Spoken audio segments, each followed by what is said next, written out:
So, yay. Well, first of all, I just want to thank the organizers for doing this great job. I've done it once, and it's really hard work.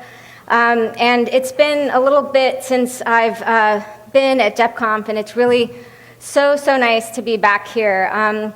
For those that don't know who I am, Gabriella, people call me Biella, and I've spent about the last 10 years looking at different hacker communities. And my first project was on free and open source software with a big focus on Debian. And it kind of culminated in a book called Coding Freedom, the Ethics and Aesthetics of Hacking, which is available under a Creative Commons license if you haven't checked it out. I was a pretty kind of regular at DEPConf, but for the last number of years I got lost in a wormhole. And it was a bit of a fun wormhole, it was a bit of a scary wormhole, and I feel like I've actually only gotten out of the wormhole literally about 10 days ago, and that's because I finished this book completely in about August 10th. And the wormhole was looking at Anonymous and studying Anonymous, and it really took a huge amount of my time and effort and emotions, and compared to something like Debian, was a much tougher puzzle to crack. And the talk I'm giving today is primarily about Anonymous, and you may be wondering, what does Anonymous have to do with Debian or free software? And at one level, it kind of has nothing to do with these, but at another level, it actually does have a lot to do with free software and hacker politics, and also the questions of access and openness. And I wasn't really planning on giving a talk, in part because I was exhausted while I was traveling through this wormhole for 3 years, but some folks suggested that since I went to this other galaxy and I've emerged back, that I should give a talk about it. And what I'm going to do today is focus quite a bit on Anonymous, but I'm going to try to make some connections between them and open source, and also contextualize Anonymous within the sort of flourishing of hacker politics that we've seen in the last couple of years. My talk has a warning. We're entering a politically incorrect zone. All personnel entering the premises will encounter a thing called freedom of speech, and in fact, Anonymous is quite known for their offensive speech. And I will admit that Anonymous will be violating the code of conduct because of their offensive speech. I think that they would be very happy to hear that they are violating the code of conduct. If you are concerned with adult language or expletives, and this is a problem, you might want to leave. I don't actually think it's going to be too much of a problem, but I think it's important to mention it at the start of the talk. So the talk is divided into 3 parts. How is it that Anonymous turned to activism? It's a very interesting story. Second part, which is about their sociology, their politics, their political significance. And then finally, I'm going to get to weapons of the geek and talk about the broader milieu. But to start, we're going to start with the question of an accident and the accident, because I really do think that Anonymous is a tale about a crazy aberration, perhaps one of the weirdest political accidents ever to have occurred. Now, this is not unusual to Anonymous only. Even free software at some level has these accidental elements. And so, for example, when Richard Stallman dreamed up the idea of free software and eventually architected a legal element to free software, he didn't envision free software to be a kind of global collaborative project, and it was Linus Torvalds who accidentally initiated that, right? So these are pretty common things in the history of politics, but as we'll see in a moment, I think the accident was really on overdrive with Anonymous. A good place to start is in 2007. Fox News featured Anonymous one evening in a general news segment, and they called Anonymous hackers on steroids. a bit hyperbolic. And then they also called them the internet hate machine as well, which was a term that Anonymous kind of embraced, somewhat ironically, but not entirely ironically either. The question is, was Fox News being just colorful? Were they exaggerating, as Fox News often does, right? Well, yes and no. Fox News was reporting on Anonymous because at the time, in 2007, Anonymous was purely a kind of trolling outfit. They were really well known for causing discordia, for choosing targets to humiliate them, and a lot of the activity came out of 4chan.org, and if you haven't been there, please enter at your own risk. And this trolling activity was done for the lulz, for the laughter, to take pleasure in the suffering of others. And Anonymous was only known for this activity. Now, as an academic, I strive for some precision in my definitions, and actually think that one definition provided by Anonymous as to what trolling is really captures the spirit of trolling, and that's ultra-coordinated motherfuckery. So that's what they were doing from about 2004, pretty much until 2008. So one example of one of their trolling raids was done against Habbo Hotel. Habbo Hotel is a social networking site that is popular in Finland among the youth, apparently. And Anonymous once engaged in a trolling raid where they created a bunch of avatars where everyone was, African American with afros and suits, and they blocked access to the pool because the pool had AIDS and fail. And this is classically, extremely offensive. And what Anonymous did, this was in 2006. Now, what's interesting actually about the Habbo Hotel raids was there was actually a slight political sensibility. There were rumors that the moderators in Habbo Hotel were blocking avatars if they were dark.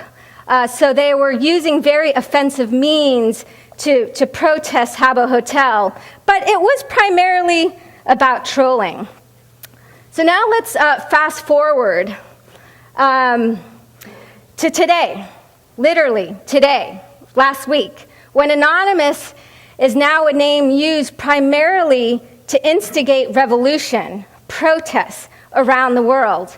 And in order for me, I'd like to actually show you an example related to one of their most recent operations, which relates to Operation Ferguson in Ferguson, Missouri. And this operation concerns a young African-American man, Mike Brown, who was shot 6 times by a police officer. And Anonymous swooped in, and they do what they do now, which is engage in distributed denial of service attacks and hacking. But they're also very well known for helping to organize protests and create videos to kind of raise political awareness and consciousness. So let me now play about 1 minute of a video that they created for Operation Ferguson. Within 24 hours of Robin Williams' death, we knew more about what happened than we've learned in 4 days since the very public shooting of Mike Brown. There it goes there, now firing onto the crowd. He just said to me on air, media do not pass us. You're getting maced next time you pass us. They're threatening to mace you. Yes. Media do not pass us. You're getting maced next time you pass us. The tear gas is pretty thick. Greetings, citizens of the United States. We are Anonymous. In recent light of the situation in Ferguson, Missouri, where the people's right to protest has been usurped by an illegal curfew and the deployment of the National Guard, we're committed to stand hand in hand with the people in Ferguson, where peaceful protesters have been arrested, journalists threatened, and the right to protest criminalized. Using jammers to disrupt communication of live streamers, letting Plum rule the streets like dictators in the Middle East to hurt people. No-fly zone. In a word, a military force will not ensure peace and justice in Ferguson. J. Nixon. This is not democracy. This may be your right but not your right to fight us, and that's why the dosage of online and offline protest will continue. So that's pretty remarkable, I think, to go from these, extremely offensive trolls that are all about pranking to this, which is about protests and political awareness. And this is just one example of over 200 operations that Anonymous has been involved in the last number of years. So, for example, they were involved in the Arab Spring. They were one of the first kind of outside groups to report on Tunisia in January 2011, shuttling and gophering videos out of the country to the Western media. They were an informal protest, public relations wing for the Occupy movement. And Anonymous is quite well known to be triggered into action when it comes to any sort of internet-y issue or censorship issue. So, for example, they were quite involved in stopping SOPA, which is about piracy, and engage quite extensively. So the question is, how did these trolls pivot towards activism, right? And one of the fascinating things is that it really has a lot to do with Tom Cruise. We have Tom Cruise to thank for Anonymous. And what happened, and really because he believes in Zeno, that is really part of it, because really what happened was that there was this video. Cruise has brought to this world, there still remains one more word on the man. Call it Tom Cruise on Tom Cruise Scientologist. I think it's a privilege to call yourself a Scientologist, and it's something that you have to earn.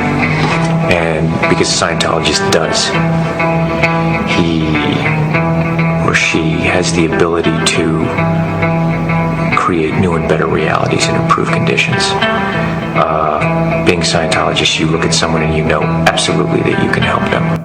Okay, so that video was leaked by little a Anonymous. It was members of the Church of Scientology who were critical of the church who got the video out. This church was meant only for internal consumption for Scientology members. It spread like wildfire, and news establishments like Gawker published the video. And Scientology is known for its very litigious nature, and so they got out their lawyers, and the lawyers threatened websites like Gawker with lawsuits. And once they did that, Anonymous, the trolling outfit's like, hey, what a perfect target. Let's troll the heck out of the Church of Scientology. And to this day, it's probably their mothership trolling raid. I mean, basically, they DDoSed every website related to Scientology. They sent hundreds of pizzas to Scientology churches across the country. They pranked the Dianetics hotline. They scanned their, butts and then sent faxes of their butts to churches. These sorts of things. They had a great time doing it. And as part of this trolling raid, they created a video. And the video was done for the sake of the lulz. And it was a very important video, and now I want to show you Leaders of Scientology, a second, we are Anonymous. Over the years, we have been watching you, your campaigns of misinformation, your suppression of dissent, your litigious nature. All of these things have caught our eye. With the leakage of your latest propaganda video into mainstream circulation, the extent of your malign influence over those who have come to trust you as leaders has been made clear to us. Anonymous has therefore decided that your organization should be destroyed. For the good of your followers, for the good of mankind, and for our own enjoyment, we shall proceed to expel you from the internet and systematically dismantle the Church of Scientology in its present form. We recognize you as serious opponents. Okay, so this video also took off. It was like wildfire.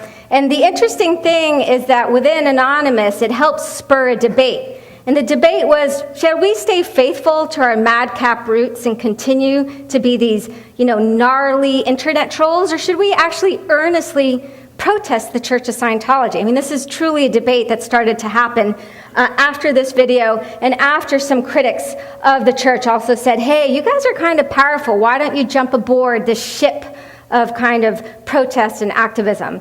Well, they made a decision, and the decision came in the form of a global day of protests on February 10th, 2008, where over 7,000 geeks and nerds showed up across 127 cities in front of Scientology churches and protested.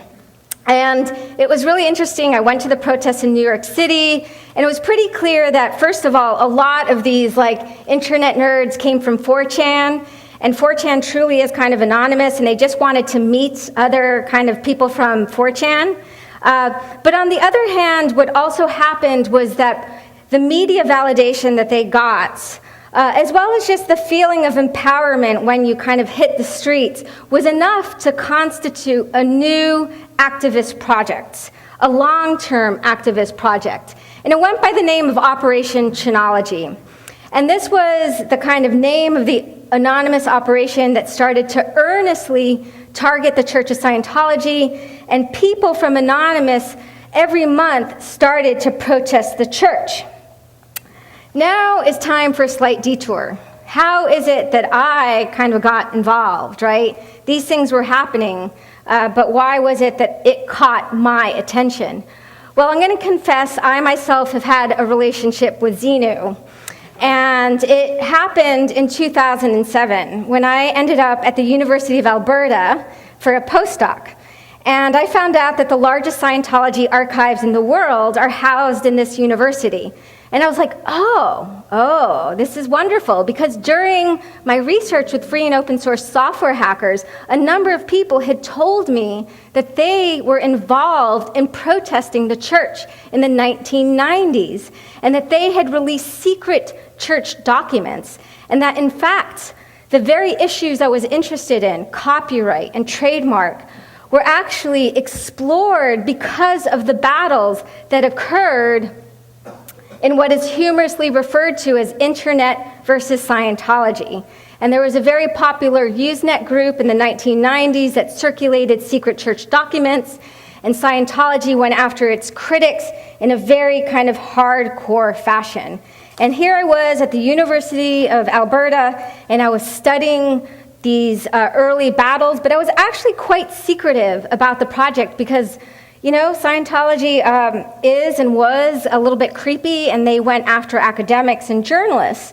And at the time, what I found so interesting when I was doing the project wasn't simply the fact that Scientology went after its critics, but as an anthropologist, I was interested in the fact that Scientology seemed to be the perfect nemesis for the geek and hacker world. It was like Scientology was the evil doppelganger of the hacker world.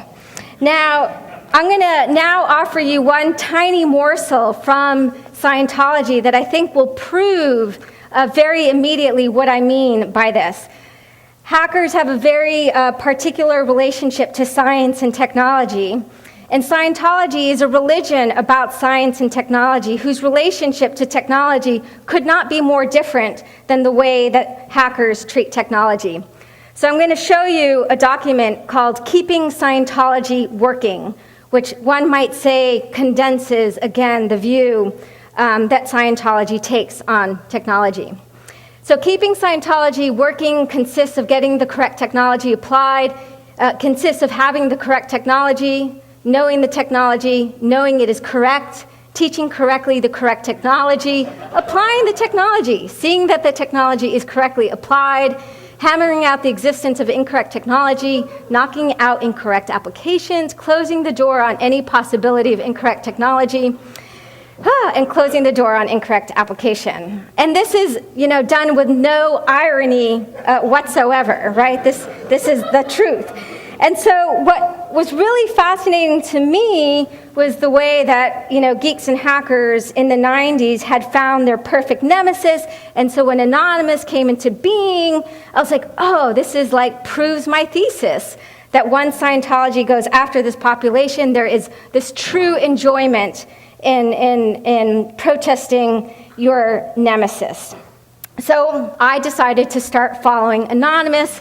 I was also really just intrigued by that transformation from, these trolls that were living in the kind of underbelly, the underworld of the internet, and that they decided to sail on the ship of activism.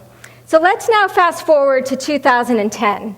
This is April 2010, where the kind of very famous hacker institution that was involved in politics was not anonymous. It was WikiLeaks at this time. And WikiLeaks released Collateral Murder. It was provided by Chelsea Manning. And for those that don't know what Collateral Murder is, it was a US military video that, in fact, the Reuters news organization was trying to get access to. They had requested it through a Freedom of Information Act, and they could not get it. And the reason why they wanted it was this video shows US soldiers gunning down a couple of journalists and children. And it shows the cold-blooded, pathological reality of war that tends not to be shown anymore in our news organization. And it really caused quite a bit of controversy, and it was something that really put hackers on the political map.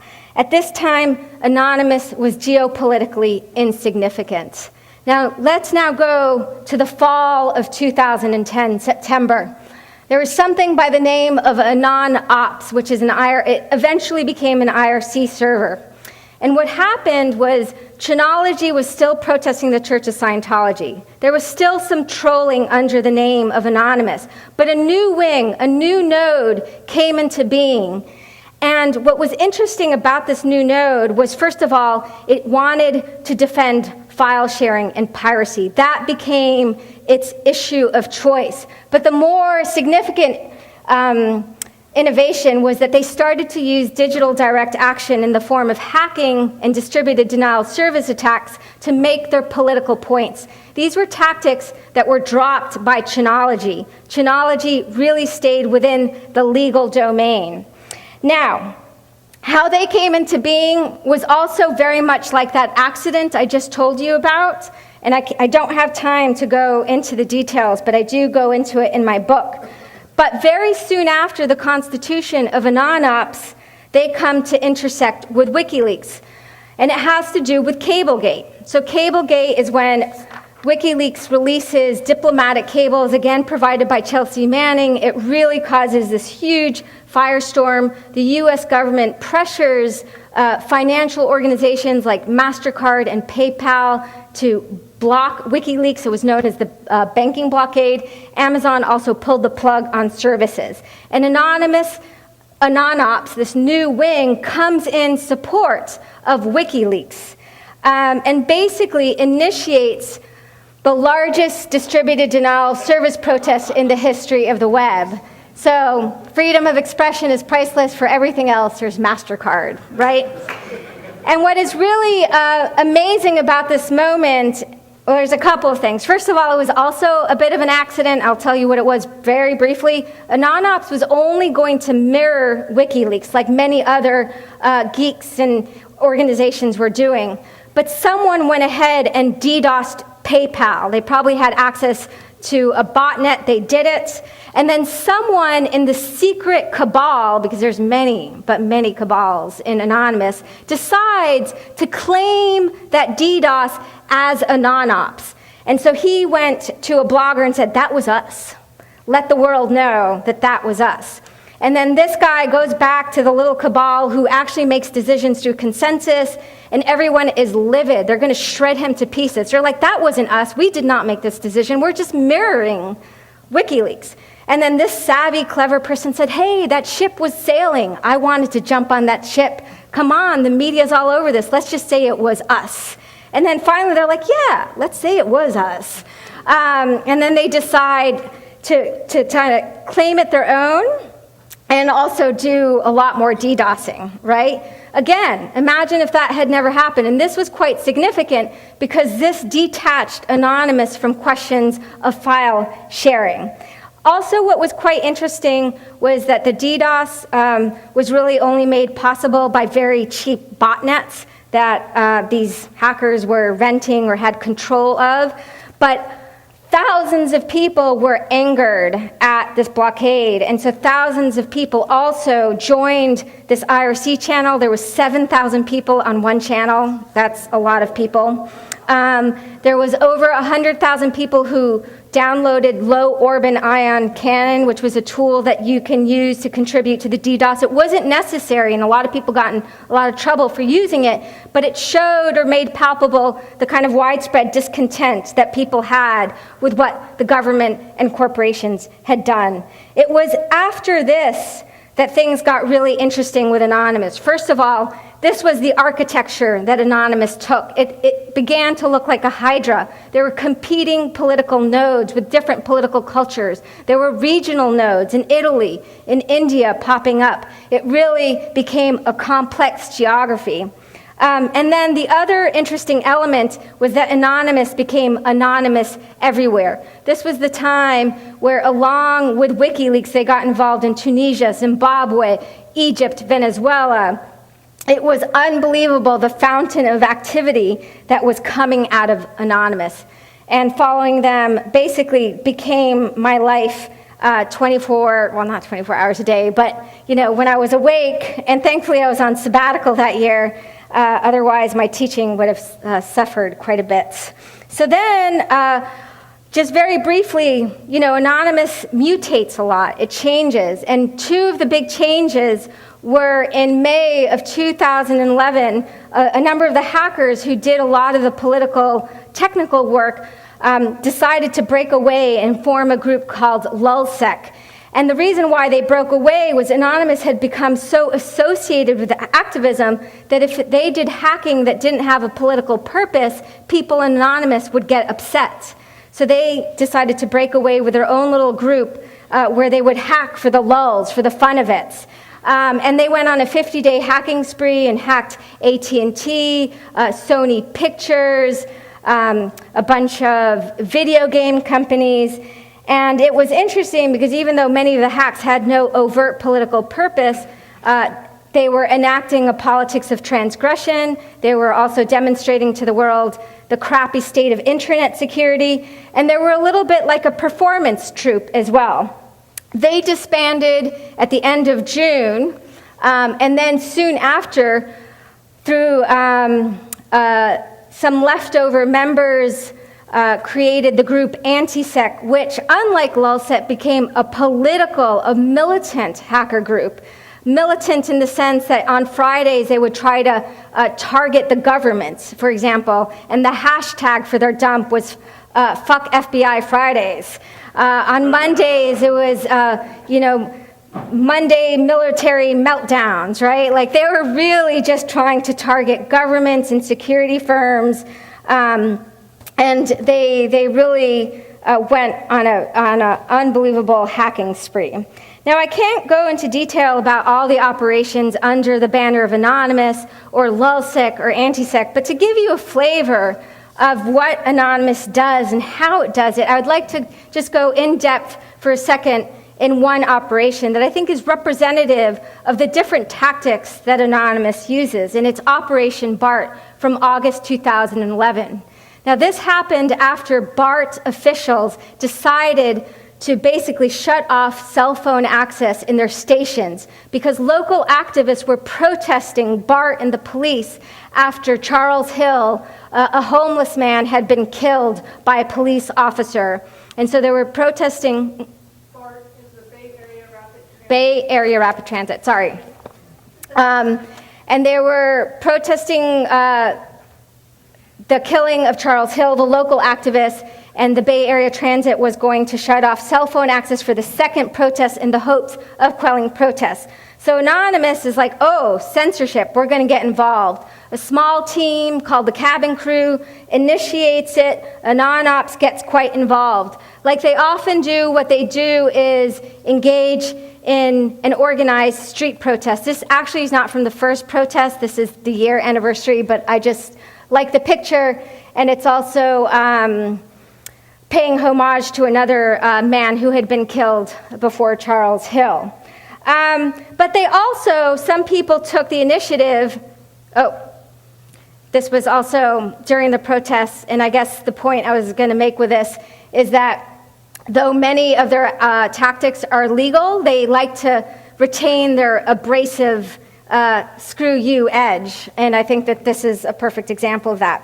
So along with protests, some individuals decide to hack into the Bay Area Rapid Transit websites, and they release customer data, customers that had nothing to do with the police brutality. And this, of course, causes enormous controversy inside and outside of Anonymous, because generally, let's just say information is procured through hacking that reveals corruption. Most people Anonymous are like down for that.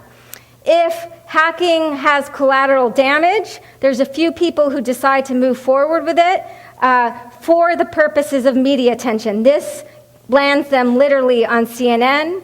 But this act initiated a press release from Anonymous that Anonymous is not unanimous. And finally, if someone can do something in the classical style of trolling, they often will, if they can. And in the case of Operation BART, they were able to. The gentleman who announced that BART was going to shut down cell phone access, his name was Linton Johnson, and he was the public spokesperson for BART. And someone happened to find a photograph of him that was a bit racy and published it on a website called BART Lulz, and said, if you're going to be a dick to the public, then I'm sure you don't mind showing your dick to the public, BART Lulz. So I think that this is a really good kind of example of the way in which Anonymous integrates legal tactics, illegal tactics, morally gray tactics in one operation. This is not being necessarily coordinated by the same people, although they may be on the same IRC server.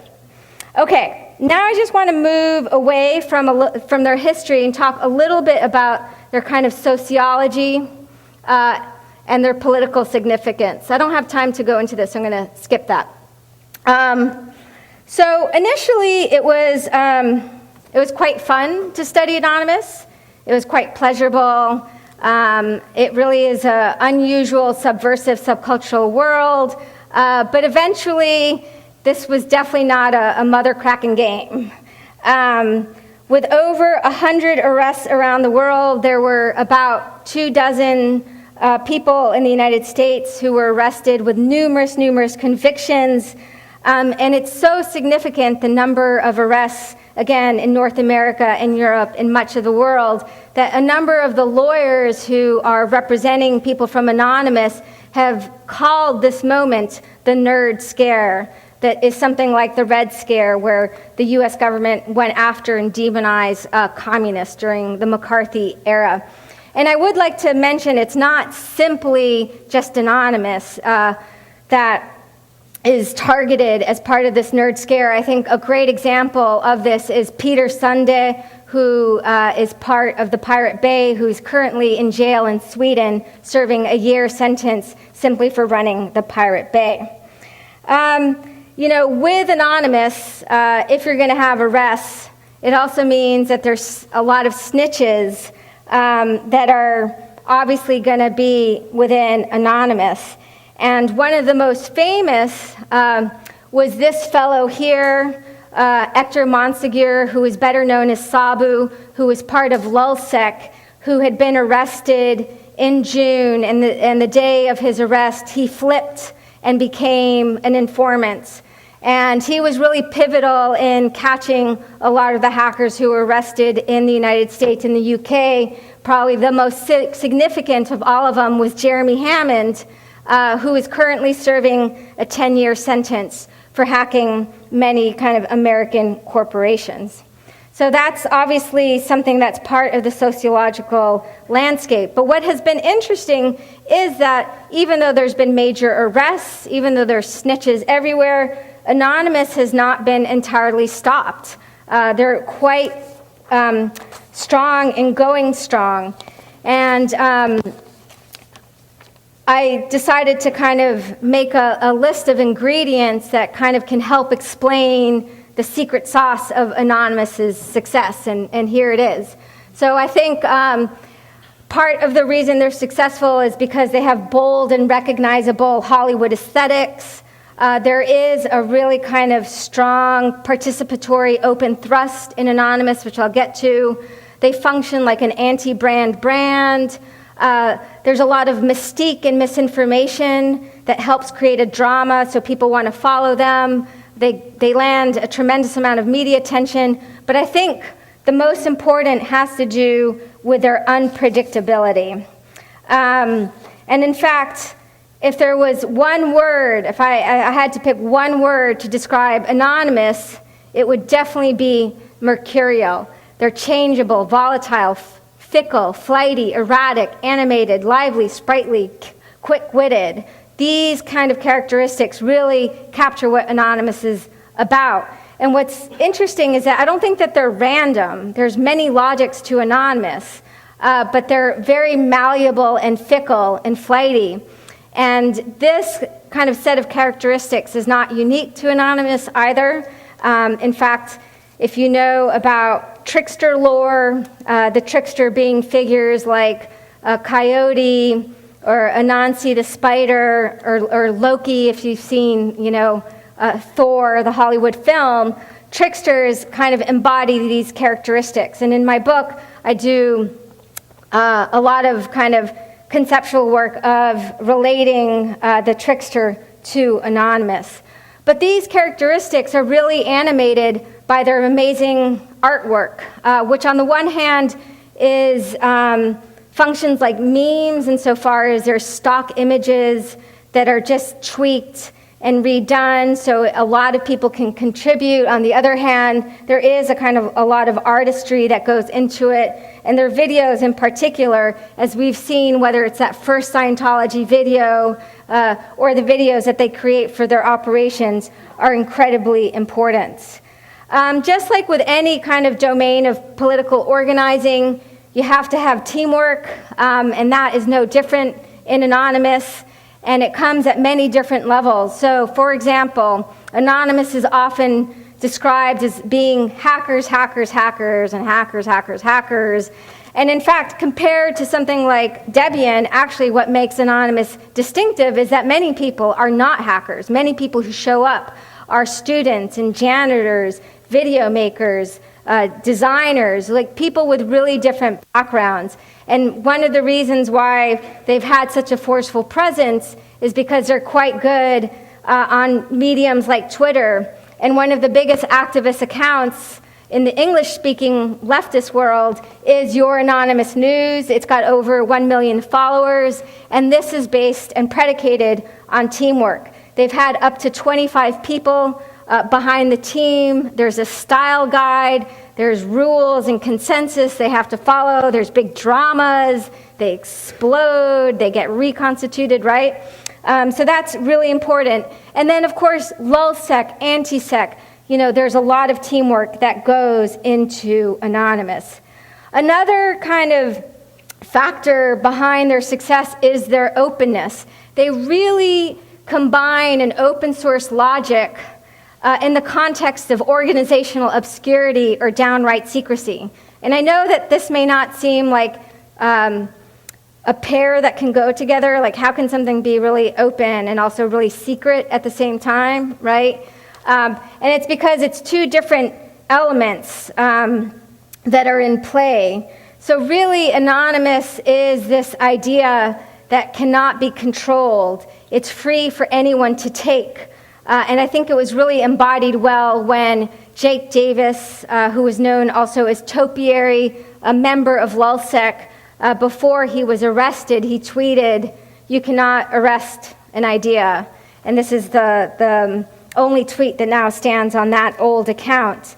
And what this has meant is that you have Anonymous in Indonesia, in Singapore, in Canada, right? It really is this commons for anyone to take. And there are limits to who can take it. I once heard a good story from some intelligence officers who told me that jihadists actually admired Anonymous for all the media attention they got, but really they probably couldn't embrace the idea of Anonymous or lulz, right? The cultural differences between kind of jihadist terrorists and Anonymous are too big.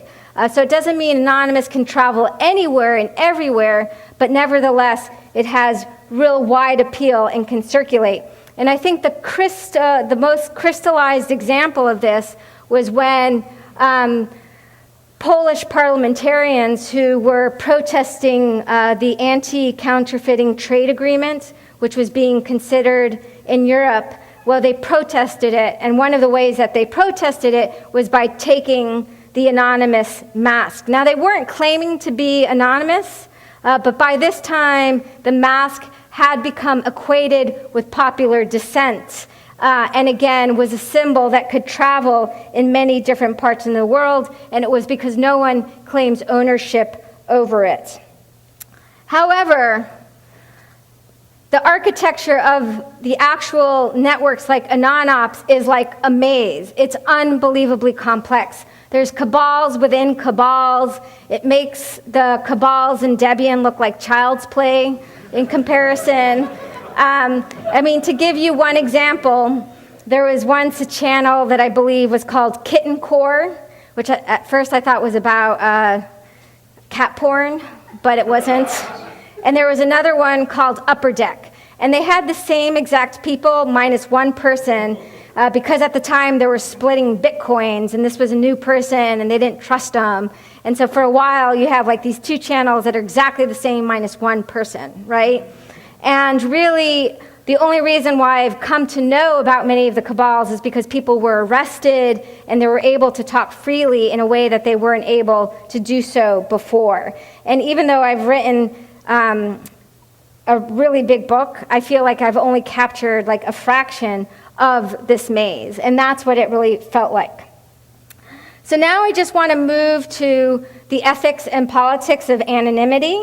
Whenever Anonymous intervenes in a certain area of the world or operation, there's an effect to their operation. But at a more meta level, I think Anonymous is really interesting because they came into being just at the moment where anonymity and privacy are truly going extinct and dying, and possibly are going away. And sometimes I really do think Anonymous is simply the kind of party at the funeral of privacy. You might as well go out having a good time if you're going to do it. But what is really fascinating is not simply that they incarnate visually this importance of privacy and anonymity, but that there is an extremely robust anti-celebrity ethic that's at the heart of Anonymous. And I think that there's a real strong virtue in embracing opacity, illegibility, anti-celebrity in the age of celebrity and surveillance. And there were many, many kind of examples in which people who were seen to kind of be acting for fame, recognition, or who were self-promoting were literally kicked out, banished, chastised, thrown to the corner as a result of doing so. This was really a living ethic. And I have many instances in my book. And I'll just give you right now a short conversation happening between one person accusing another person who demasked of trying to seek fame and recognition. And again, there's going to be some strong language. So this person says, "Hey, E, can I say you really love attention or just some wannabe?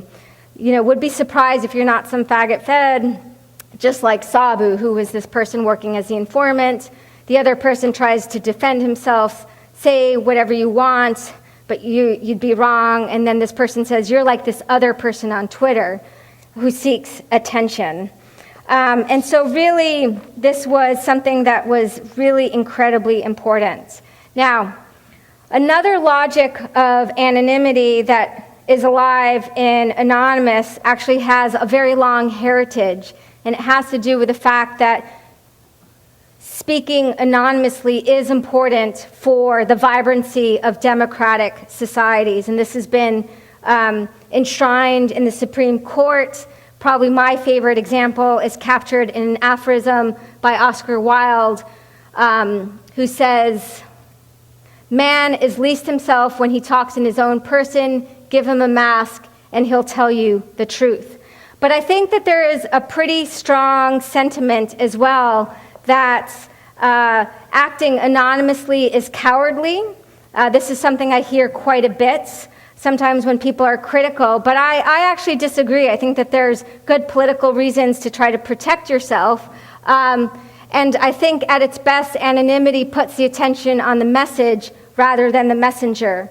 And in many cases, when it comes to political movements, whether it's in the past or it's in the present, so here we have Hoffman, who was one of the founders of the Yippies, which is a kind of countercultural 1960s pranking sort of movement, who was made into a celebrity leader, Abby Hoffman. And then there's Julian Assange, who was very much kind of embraced by the media, and Julian put himself in the spotlight. And in both instances, when the leader is tarnished, his or her reputation, the whole movement can be tarnished. So there's real kind of powerful reasons why one might want to embrace anonymity in political acts. But a final kind of element about anonymous interactions when you're doing it politically in small groups is that there's a great psychological burden when you're interacting with others very closely, but you can't share much about your life with each other. And in fact, some of the hackers who were caught simply shared too much about their lives because they couldn't sort of hold back. When you are under such intense conditions, you want to talk about your, past and your desires and what you've done. And this is exactly what people did, because it's truly hard to remain truly anonymous. And the next quote I'm showing you is from a hacker who did manage to remain anonymous, and he's never been caught. But he was telling me one day how hard it was to bear that burden. And he said, "The hardest is the silence. When we have trouble and stress, unlike family or work tensions, there's no one to talk to, no friends who understand or who I'd trust with it. The advantage is that anons can resurrect. You can go away, come back with a new name if you don't share anything. For you," he was talking to me, "I'll keep following Biella. There's no nick changes for you." And so it is definitely not necessarily easy to work under the veil. So just to finish now, I'm just going to talk very briefly about weapons of the geek and contextualize anonymous within this larger field. Very briefly, this title is inspired by an anthropology book called Weapons of the Weak, Everyday Forms of Peasant Resistance, in which an anthropologist by the name of James Scott looked at interventions like minor acts of sabotage or foot dragging that on the surface do not look political. It's someone being difficult at work, for example. But his argument is that in the aggregate, they do have political effects, and that in many different peasant societies, there's many different types of weapons of the weak, but they all share some similar characteristics. And in part, inspired by the fact that in the last decade, and especially the last 5 years, there's been this unbelievable kind of flowering of hacker political activity, I am really interested in what are the points of similarity and differences between, let's just say, the world of free and open source software, radical tech collectives, the pirate party, the whistleblowers, right? What unites hacker and geek politics, and in what ways are the different modalities quite different? And I was really struck by Zach's earlier talk, because on the one hand, I think that there are these two opposing trends. On the one hand, there are these very, very strong forces of depolitization in the hacker world, I think also bolstered by startup culture as well. But on the other hand, there's also been this unbelievable flowering of kind of very direct action politics in the hacker world. And so, first of all, just very briefly, in terms of some of the similarities,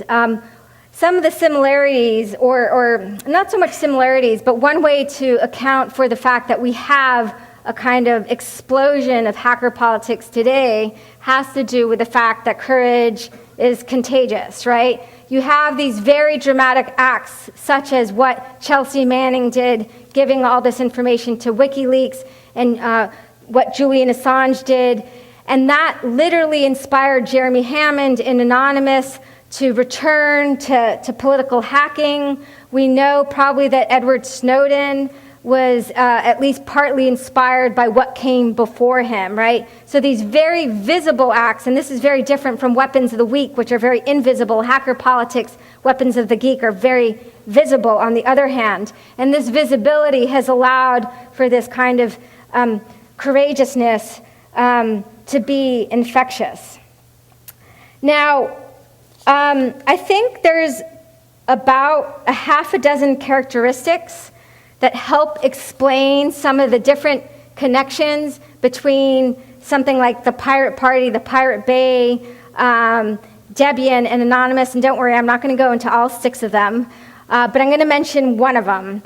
And one element that I do see marking hacker and geek politics as different from other domains is that hackers often work on projects together, and their different motivations don't get in the way of achieving a goal. So people go to projects for very different reasons, and additionally, their offline political affiliation, like are they social democrats, or are they libertarian, are they anarchists, that tends not to matter so much for many different domains of hacker politics, whether that's Debian or Anonymous. And generally, I think that's a really powerful thing. And to give you a great example of this in action, I'm going to show a very short clip from a movie on the Pirate Bay, where each of the 3 kind of main people behind the Pirate Bay are explaining why they contribute to this project. And each one of them has wildly different reasons. It's in Swedish, so there's subtitles at the bottom. Oh, I actually have to escape it because it's too large. Okay.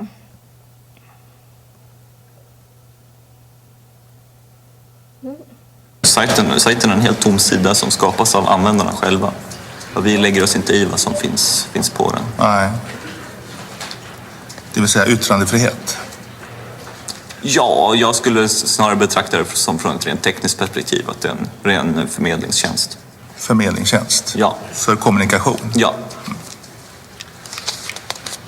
Jag bryr mig verkligen inte om ideologin bakom piratkopiering eller upphovsrätt eller någonting, eller politiken. Jag gör det här för att det är jävligt kul att driva en stor sajt. Vad är det viktiga Pirate Bay gör? Det demokratiserar väldigt mycket, och det skapar en bra förutsättning för yttrandefrihet. Vad har det med det upphovsrättsligt skyddade materialet att göra? Det som Pirate Bay gör är att helt enkelt göra det möjligt för en enskild individ att dela med sig av material. Även om det är upphovsrättsskyddat? Ja, det är en tråkig följdproblem av det. Det tycker jag man måste diskutera. Okay, so they're under oath. I just like that slide for weapons of the geek. They're under oath. I have no reason but to believe them. The first person is interested because he wants to run a neutral political, neutral communication infrastructure.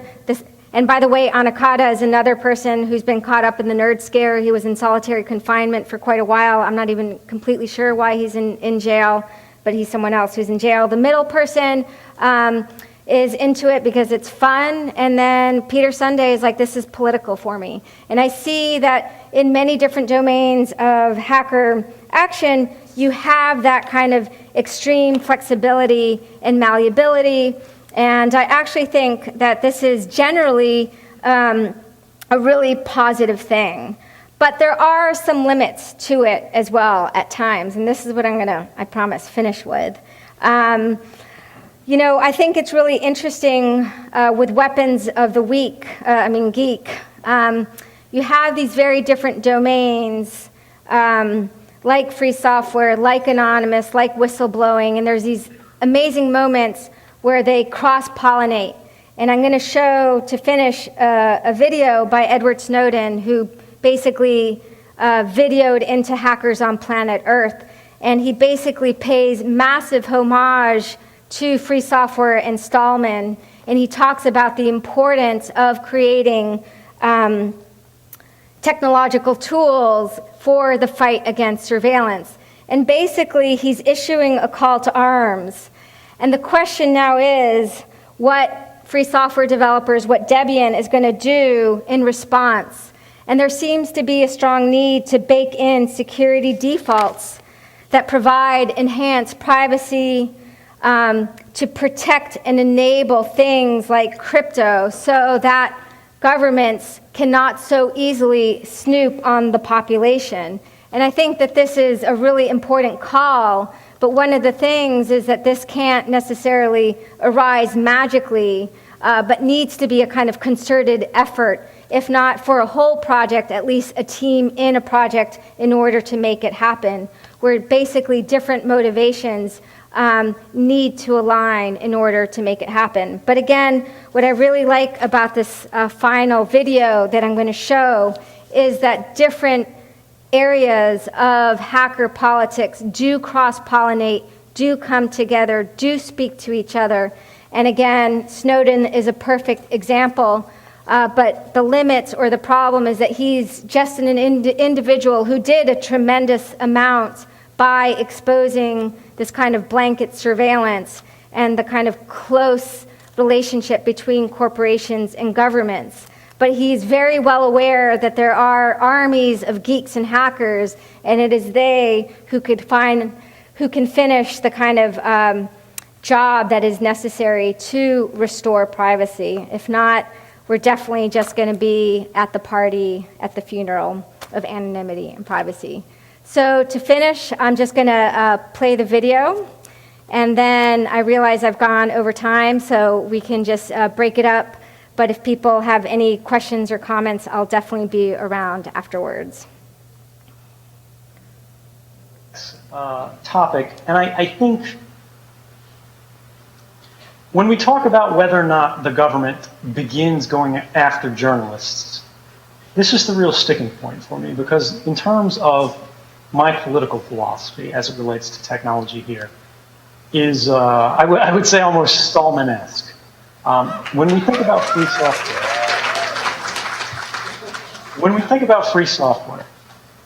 we need to think about software as a means of expressing our freedom, but also defending our freedom.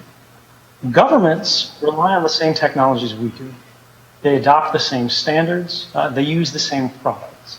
And this happens worldwide. So the solution to that, when you ask me, is whether or not the United States government can manage to behave itself, to restrain itself against violating the Constitution, against bringing suits against journalists, against limiting the freedom of the press. Other governments will make different decisions. And if we want to live in a better, more enlightened world, what we need to do is we need to remove those capabilities from the governments by enshrining our rights into our means of communications, by denying them those capabilities, at least on a massive, untargeted level.